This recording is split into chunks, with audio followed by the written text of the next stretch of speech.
Welcome back to the Rural Opportunities Podcast. In this episode, I talked to Kylie Bartman of Lazuli Farms.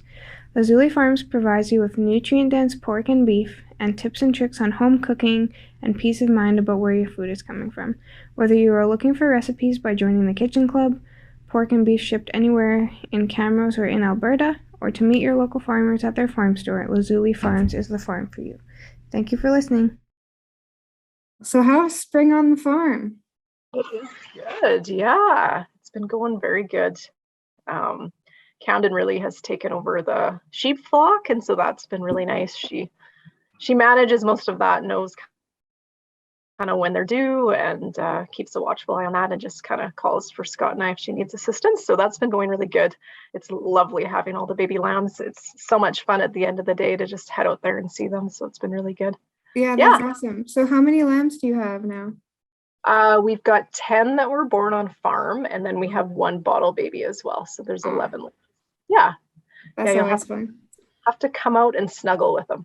Yeah, totally. Yeah, we used to get lambs when I was younger, and just, I don't know, they're so fun, and you always miss that. Yeah, absolutely. It's been an interesting journey, because when we first got sheep, the first year, we bought pregnant ewes, and they were all pretty cautious of us, and so even when the babies were born, we didn't really get that close to them or be able to handle them a whole lot. And then last year the moms were a bit calmer, and we did spend a bit more time with them. But this year the moms are all very like, they spend a lot of time with us, and so the babies are just like pets, like absolutely crawling all over us and like trying to lick you and chew your hair, and they're like pets, so they're pretty sweet. Yeah, that's super fun. Yeah. So Camden also is doing the eggs then too, so she's really we opted to do home learning a couple years ago when the pandemic kind of started. Camden was actually kind of the instigator of that. She wasn't really keen to go back to school and sort of try to balance if things were going to go back online. She just really didn't want to kind of navigate that. So I said, well, we can figure out what home learning is all about. And so we just headed down that path. So a lot of her time is really spent learning whatever she wants to or can about sort of farming and sheep, and running a little bit of a business on her own. So it's been a really great life experience for her. So she's trying to decide as she goes into grade 10 next year if she'll go back into the public school system or continue on and kind of figure out what her path looks like with home learning. So yeah, it's been really good. That's very cool. Yeah. It means I get eggs and lamb snuggles, and I didn't have to work for it. Right. That's amazing. That's super awesome. Yeah. So I will let you start with your story, and I'll let you go as far back as you want, but just tell us about how you guys got to starting Lazuli Farms. Yeah, that sounds awesome, Megan. So Scott and I started off as high school sweethearts many moons ago. And, you know, growing up in the 90s, certainly in school, it was very much ingrained in us that we needed to get an education and get a job. So, you know, off we went to university, and I pursued a pharmacy degree. Scott did a college degree as well. And our paths led us kind of all over Alberta. We basically always lived in cities, but kind of took different paths, just different opportunities as a pharmacist to work in different hospitals. And so we moved around a little bit, ended up in Camrose back in 2006. Just job opportunities for us here. We had some family living in Camrose already, so already knew we really liked Camrose as a city, and so it brought our paths to Camrose, and we started raising our family in the city, and there was just something missing. We just started looking at properties and just dreaming about a bit of a, you know, getting kind of away from the rat race and sort of, you know, seeking a bit of a simpler life. And we really, you know, we talked about having a farm like as a dream, but I guess we didn't really talk about what that might look like. So I think in our head it was, you know, grow a little bit of our own food. Maybe we'd have some chickens, and that would kind of be the works. And so we found this little piece of property, and it's just beautiful. We're surrounded by trees. There's lots of ponds on the property. So there's just tons and tons of wildlife. So found this property, moved out here. And within a year, we were like, we got this land. We got to be some good stewards and do something with it. And so we jumped in and got a couple pigs and a few chickens, and it kind of grew from there. So our journey has taken us really into direct to consumer meat sales directly from the farm. And really just, we started really digging into what it looked like to be a first generation farmer and try to be more regenerative and, give back to the earth. We both had grandparents that had farms, and, as little kids, we remember our grandparents having multi-species on the farm, right? They have a couple pigs and horses and cows and chickens and, a milk cow and just lots of different things. And so, I think naively as a young adult raising my family, I still thought farms were like that. And so when we moved to the farm, we suddenly realized that that's not the way farming is nowadays. It's very much, farms have kind of one business, whether that's cattle or pigs or chickens, and it's done on a large kind of commercial scale. So we just visioned that our farm could be like our grandparents' farm, very much like the old homesteads where you had multi-species and lots of different things happening. And, we just knew that that was something we wanted for ourselves, but also to be able to offer to our community. So yes, that's kind of the path that it's taken us down. So we raise lots of different animals on farm, and we offer beef and pork and eggs from our farm. That's amazing. So how long have you guys been on the farm now? We moved out here just over 5 years ago, and we started raising animals about just over 4 years ago. So yeah, okay, that's awesome. Feels like it's been forever and also not very long. Right. Yeah, a little bit of both. Some days are short, but goes by fast. It does. Yeah, absolutely. Yeah. So what was the biggest adjustment moving to the farm for you guys? I think initially for us, when we first moved to the farm, we really tried to keep our normal life that we were living in the city. And that was a really hard adjustment that first probably year or two that we lived out here. So our kids were still in lots of activities. We were both working full time in town. And so just trying to balance, raising some stuff on the farm, chores, things like that with that rest of our sort of life that was happening. And so by the end of probably that kind of second winter that we were here, our kids were really burnt out with trying to just do everything. And so I think the biggest adjustment that we did after that was the kids just said they were kind of done with their particular activities, and we just didn't push it. Before that, we really were very adamant about, you need to pick something. And so we just sort of, I think just that was a big adjustment for us, just to choose, we can still be active. We can still be doing lots of different things, but we can do those things from home, right? We can do those on the farm. We can have fun together. We don't need to run a million different places and that sort of thing. So that was, I think, probably the first biggest adjustment for us as a family. And I think probably secondly, we really, as much as we had spent some time on farms as, little kids growing up, honestly, neither of us knew anything about farming. And so it was all very new to us. Thankfully, there's lots of resources out there to learn the different skills that go with farming. But definitely it's kind of the school of hard knocks. And I'm sure every first generation farmer can say the same thing.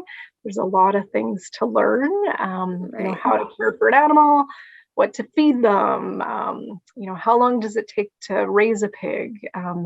What are the different cuts of a pig? Like all those things. So there was a lot to learn for sure. Right. And then having a smaller farm and your direct marketing, then you're also learning the business end of it as well. So Yeah. there's that learning curve that goes with it too. Yeah, I kind of forget how far we've come. Every little thing, I think back to even just starting a website, like how overwhelming and all the steps that were required of doing that. After 4 years of really working on doing it all ourselves, right? We do our website ourselves, we do all our email and marketing and stuff ourselves. So just thinking about how much we've learned in that time is kind of crazy. But yeah, there's so much to know, just even on the side of legalities around selling meat to consumers and direct sales and things like that. There's just a ton to learn. Totally. So even though there's a big learning curve for first generation farmers, do you feel like there is also some advantages? You know what I do, Megan? I definitely think there is. I think probably the biggest thing is not knowing, right? So the fact that you didn't already have some preconceived I think, thoughts about consumers or about what people are looking for. I do think that's probably an advantage, coming from, we were consumers before, and there was a lot of things we didn't know about how meat is, or how food is raised and how food is grown, that I think we can very easily see those things because we were that consumer just a few years ago. So I think that that's helpful as a first generation farmer, because you were in the shoes of the people that are buying from you, right? So I think that's helpful. It helps you sort of shape your story, and shape your message and shape the information that you share. You kind of know the pieces that they maybe don't know about, that you can really help fill those gaps, right? Whether it's, what does it mean to buy a half or a whole pig? Like, what does that actually look like? That's pretty overwhelming for a consumer who's only ever bought meat from a grocery store, to think about those things. And so I think that's helpful as a first generation farmer to think about, what didn't I know 5 years ago that I can help to share? Right. There's almost that piece of, if you're a generational farmer, you kind of take for granted the information that has kind of been passed down to you. And then like even lambing, like some people have never seen a lamb. And I think you guys are able to connect with consumers and share that story because it was new to you as well. And it's exciting and it's fun. Whereas if you grew up on a farm, that's just Tuesday. Yeah, it's just sort of the everyday, right? If you've always grown up with it, I think that's huge for sure.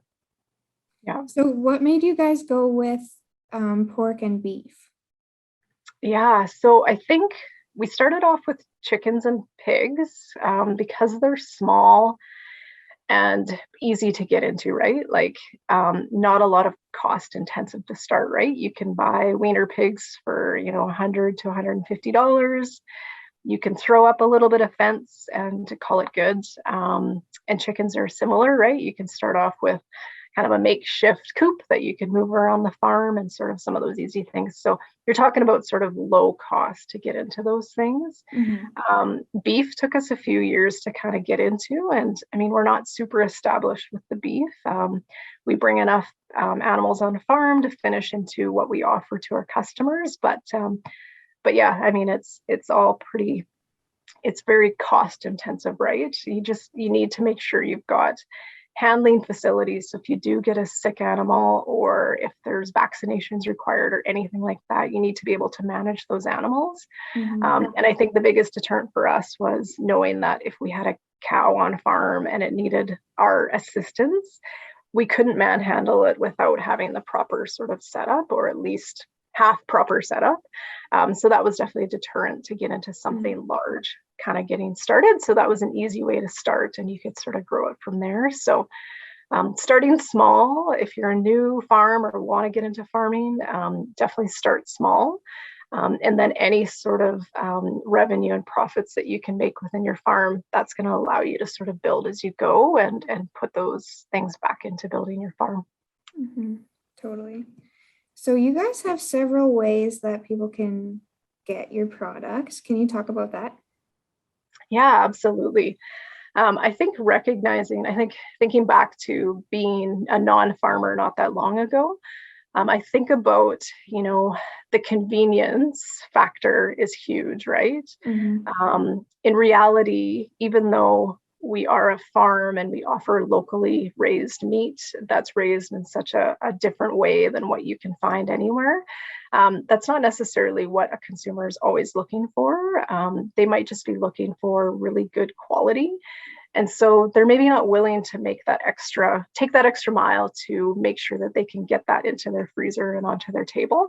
So I think thinking about convenience in how people shop, right? I mean, they can just run to the grocery store, or they can go online and order, an half prepared meal in a box, right? So things are just so convenient. So we wanted to be able to offer people multiple ways to be able to access our products, no matter kind of where they are. So we do have an on-farm store that's open one day a week. And so that gives people an opportunity to come right to the farm, meet their farmers, and sort of see exactly where their meat is coming from. So there's that opportunity right here at the farm.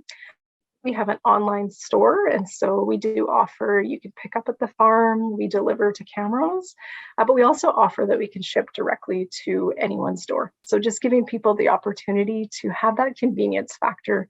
They know and they value that they want to get farm fresh meat directly from a farm, but allowing them to do that in a really convenient way.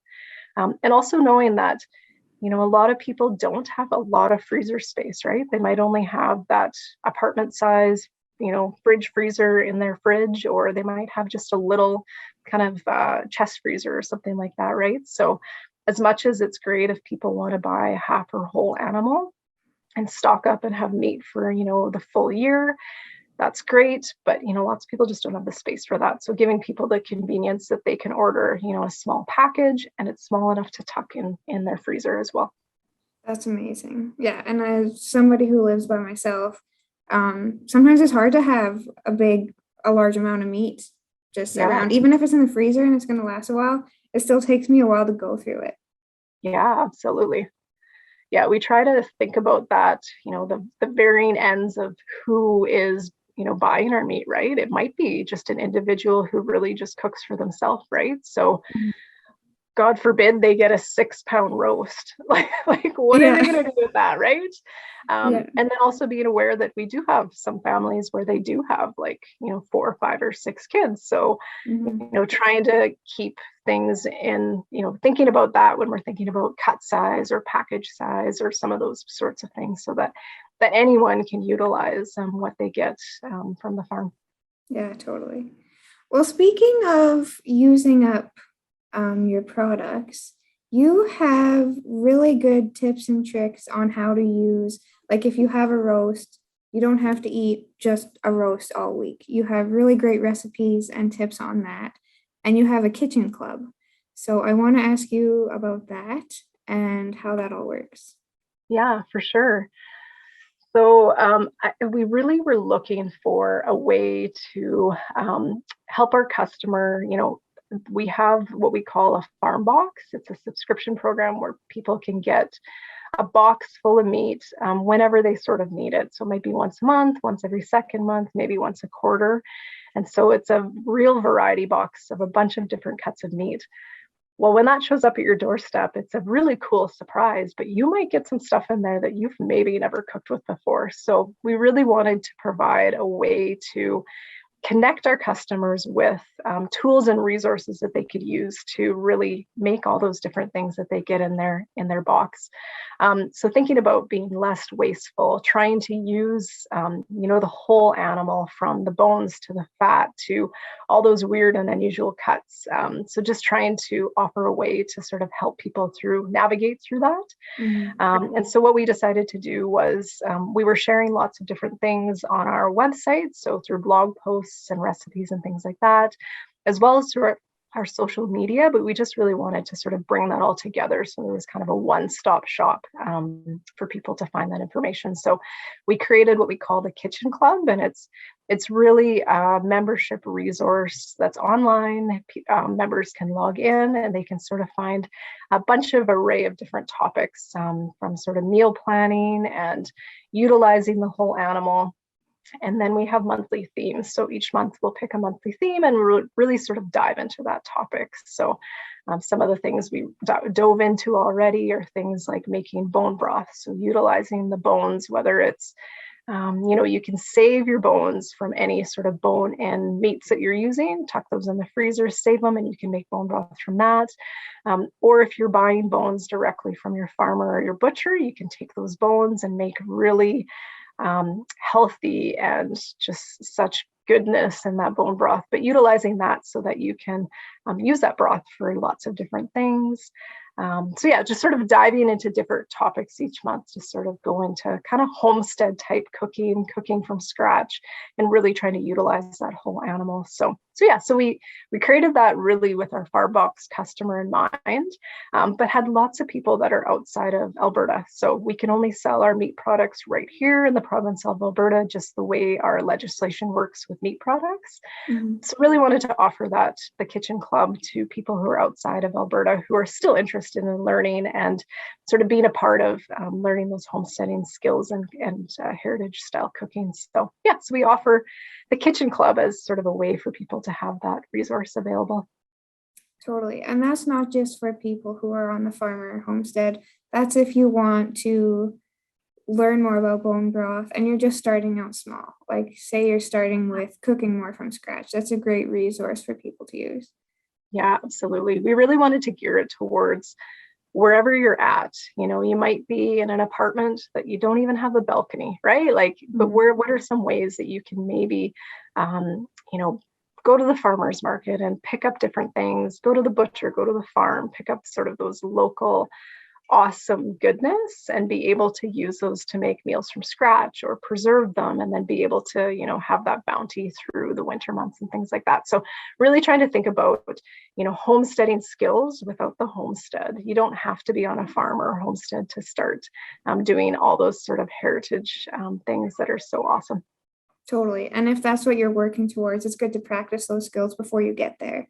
And then you already have that knowledge base. Absolutely. Yeah. I think about, when we were living in town and had just a small little garden plot in the backyard, we sort of were very limited on what we could grow, but really tried to sort of maximize that and go to the farmer's market and join a local CSA and do lots of different things so that we could sort of practice some of those skills on our own. So certainly getting to the farm, we've been able to sort of practice some of those things more in depth and sort of dig into things a bit deeper, but you can start those things anywhere you are. Totally. What is something that you want people to know about buying locally or direct from a farmer? Yeah, I think it's really important. I kind of tie this into what I do in my 9 to 5, Monday to Friday. I work as a pharmacist in cancer care, and I think about how our chronic diseases are really tied to our lifestyle and what we eat and what we put in our bodies. And I just really think we eat at least 3 times a day. And that's probably the biggest thing we can do to impact our health, is choosing, we are what we eat, right? Whatever we put into our body directly impacts everything, like our whole body systems, right? So I just think it's important to know how your food is raised, where it comes from, what sort of chemicals that animal or that vegetable might have been exposed to, and really just trying to be conscious of what am I putting in my body. And I think, really embracing cooking from scratch and embracing local foods and, what you can find at your local farms is huge. I can't remember the stat that I just heard the other day, but it was like, each day that a food travels from farm to your table, it loses a certain percentage of nutritional value. So if you think about, apples that are coming from halfway around the world, they're picked when they're not ripe. They ripen as they come. Like, what kind of nutritional value is left by the time you're buying it at the store? So even if it is, a healthy fruit or vegetable, the fact that it's not local does impact kind of that nutrient value of your food. So I think it's huge to think about that when you're thinking about what you're putting in your mouth. So the more you know your farmer, the more you know what is available in your community, the better. And I think the more skills you have to take those things when they are in season and tuck them away in whatever way that is, whether it's, canning or preserving or freezing, you're really going to take the most nutrition and value from that ripe in-season thing and carry that through the months of winter, especially here in Alberta. Totally. Yeah, it's amazing how even just the taste of local food and just the freshness of it. Yeah, And yeah, it's amazing. it is. Yeah. I was reading something about like the probiotics, and there's certain probiotics that are in like soil or whatever, sort of attached to our food. And it's like your gut is most likely able to use probiotics that are like from your region. So Oh, if you're yeah. getting food outside of your region, it's not like talking to your gut as Yeah. much as like if you picked a vegetable out of your garden kind of thing, which Yeah. is super interesting. Well, and I think about too, like thinking about the chemicals and stuff that we have in a lot of, commercialized farming operations for vegetables and fruit and things like that. You think about, how sterile of an environment there is for what we're putting in our body. And, you think about gut issues we have and lots of challenges that people have with chronic disease. We're missing out on some of those good pieces, right? Like, getting our hands dirty and having a little bit of dirt in our food is actually probably a good thing. It kind of helps to build, our body's natural immunity and some of those sorts of things. So I think there probably is some real good scientific basis to that, Megan. That's actually really interesting. I hadn't heard that before. Totally. Speaking of eating locally, you're a part of the Food Artisans of Camrose County, and there's a pretty good community of local food producers and growers here. Can you talk a little bit about that? Yeah, absolutely. I think that's one of my favorite things about being in Camrose County is the fact that we have this well-established network of food artisans.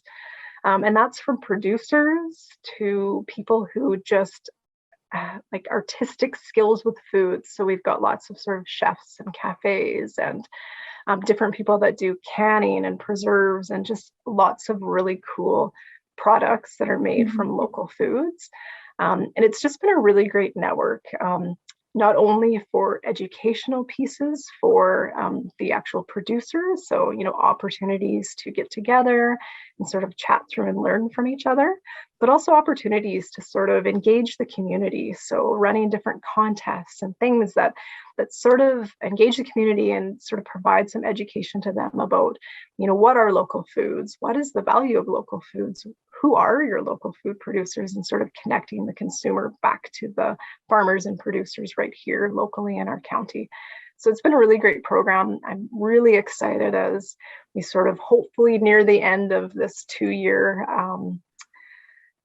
quarantine sort of phase where we can get back together and have some of those conversations and those education pieces and get back in touch with our consumers in sort of a direct way again. Absolutely. And it's really cool to see different food producers working together and supporting each other. And it's just really cool to see the community that the Food Artisans has built. Yeah. Yeah. And I think it's really important to know, as a farmer, that the more there are farms in our local area, the more we can feed our people locally. So I think about, a producer who produces a very similar product to me. I don't think of them as a competitor. I think of them as someone who can also offer value, and we can really work together to encourage more people to eat local. We're not fighting for that business. We're just trying to encourage more people to turn local to see, what's available right in our community. I think the last 2 years has really shook our food system and really certainly opened our eyes to the fact that, there is some food security challenges that we could face, if borders close or, some of our, whether it's flooding or fires or whatever, that limit our ability to bring that produce and those products into our local community. The importance of actually having a local food system is huge. So I think the more people who can produce and offer those things locally to their community, the better and more stable we're going to have of a food system. Yeah, and I hear that from a lot of food artisans. It's like the more people that buy local, the more people buy local. And so it's like if you're successful, then that other producer who has another product similar to yours is also successful. And that just keeps carrying on. Yeah, absolutely. And I think, we can't be everything for everyone. Like your whatever you produce on your farm is going to be slightly different than what the next person produces. So you might try, somebody's bacon and like someone else's better, or you might appeal more to the way that you can access that person's product, or you might actually just love the way that that person farms more than another place. So I think there's a place for everyone. And I think as a consumer, you just need to find the farmer that speaks to you and that really aligns with your values, and yeah, just seek them out and find the right person, the right farmer that's the right fit for you. That's really great advice. I want to ask this question too, which is sometimes a hot topic. The price of local food, a lot of times it's assumed that it's way more expensive, especially right now in the grocery store. I would say that local food is pretty similar, but also you are providing recipes and adding value to how do I make the most of this roast, which is also huge in cost savings. So can you talk a little bit about that? Yeah, absolutely. I think it's something that comes up a lot, and I think it's probably, as a local producer, I think that's probably what people will hear the most as the reason why they don't buy from you, right? Is they might swing by if you're at a farmer's market and they're like, ooh, like that's more expensive than I can get in the store. But I think what they're missing out is actually the value that they get from that, right? So sort of you're supporting a local family who also supports other local things in your community. So you're building sort of that local, that whole local community of businesses, right? Like that's a huge piece of it. You do usually get way more sort of that customer service endpoint, right? So, from our perspective, right, you get lots of recipes and support and things like that. So if you're not sure what to do, you can always reach out to your farmer and, ask them for tips and tricks and things like that. So you get that direct connection. And you get that peace of mind that you know how this animal or this fruit and vegetable were raised, and you know what went into it. So there's a peace of mind that goes with that. That's really huge. And honestly, right now, with the price of food in the grocery store, if you probably priced it out, it's probably the same, if not cheaper, to buy from a local producer. We really haven't changed our prices in the last couple of years at least. And so, the few times I do pop into the grocery store and I just, do a quick scan, I'm like, wow, like it's actually more expensive in the grocery store than it is from our farm. So it's surprising. And I think the more people that are utilizing local things, the more likely we are to see, the prices sort of, equal out in the end. And I think I think that will sort of be a thing of the past. Right, absolutely. Thank you for talking about that. That sometimes is a tough topic. Yeah, for sure. So what's the most rewarding part of the farm for you? Oh, Megan, can I narrow it down to one? There's so many things that we really reap as a family as benefits. The lifestyle, just being out in nature and having that opportunity to just head outside and just sort of decompress after a crazy day. We really sort of reap those benefits, as well as just having, amazing quality meat and foods to sort of feed our own family. But I don't think that that's probably the most rewarding, even though that is awesome.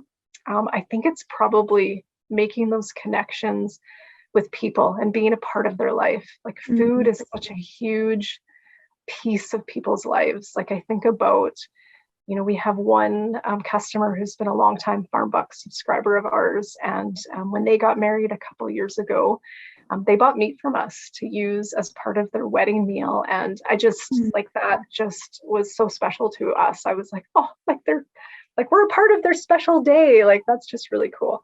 Yeah. And that just spoke volumes to me about how important the quality of their food and how that's just so important to them as a family. So that was really neat. But yeah, I just think having that connection, right? We've got lots of customers who've been longtime customers who haven't made it out to the farm. And when they do finally come, like they're just so excited because they've followed us on social media. So they already feel like they know our farm and have met our animals but they really get to see it and get to make that connection about where their food really comes from. And it's really neat to see, especially if it's like a parent and their little kids, when they say like, this is where our bacon comes from. And the kids just, their eyes light up and they get that connection back to, this animal became something nourishing for our bodies, right? So it's just, it's really neat to see that connection for people who aren't on a farm and don't get a chance to sort of have that connection to where their food comes from. It's great. That is really cool. One of my friends I brought out to your farm store one day, and he's not like the typical local food buying type. Like if you would never guess that of him, but ever since going to your farm, he talks about your farm all the time. And he was like, I just think it's so cool that you can see the pigs. And he's like, then you just go in and get the bacon. And he stopped by and got some roasts the other day from you guys. And he was talking about cooking those up. It's just really cool. The connection that you do get and how people get excited about it. And then they get excited about eating food. And that's really cool. Yeah. And I think it was pretty neat too. I mean, as a younger guy who is cooking really for himself, the fact that he was inspired to get a roast and sort of to turn, I think it's some of those pieces that we've shared a lot in our social media and in our sort of blog posts and stuff is, it doesn't have to be boring. Like you can take that old Sunday roast that your mom maybe cooked every Sunday and it seemed like it was so boring and like your grandma did that sort of thing. But take that and turn it into something amazing, right? Like cook one roast and eat for a week, but you eat 6 different things, right? So it was really fun when he came back out to the farm there not too long ago and picked up that roast. It was really neat to make that connection again with him. Yeah, super cool. I want to ask what is upcoming on the farm for you guys that people should stay tuned for, and how can they find you? Yeah, that's great. So I think best way to kind of find us is through our website. So it's just www.lazulifarms.com.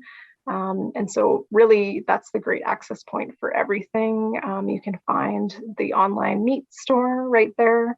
We do carry a number of other sort of locally produced products that people can order along with their meat. So that's a good starting point.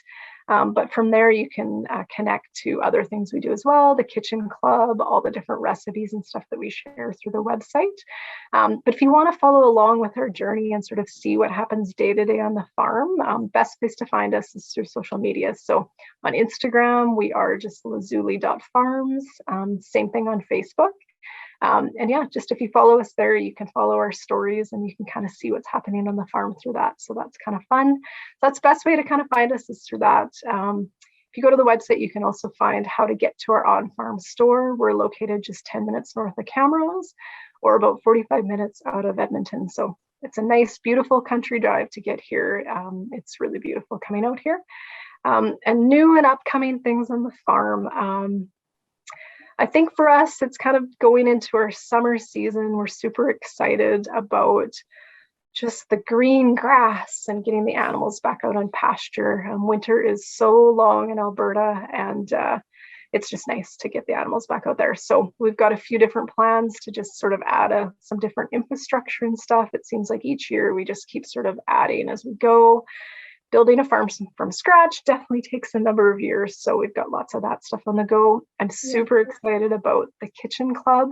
To this point, it's really just been open to our Farm Box subscribers. So really excited to open that up to people who aren't Farm Box subscribers who may be outside of Alberta. So we're excited for that. That's going to be opening up in April, and just excited to kind of learn about what people want to learn about and just share that through the kitchen club in whatever that way that kind of looks like. That sounds amazing. Yeah. So make sure you stay tuned for all the Lazuli Farm goodness. Is there anything else that you want to add that we didn't touch on? I can't think of anything else right now, Megan. Thank you so much for the opportunity to chat. Yeah. Thank you for coming on to the podcast. It's really been awesome. Yeah. Thanks so much. Okay. Talk to you later. Bye-bye.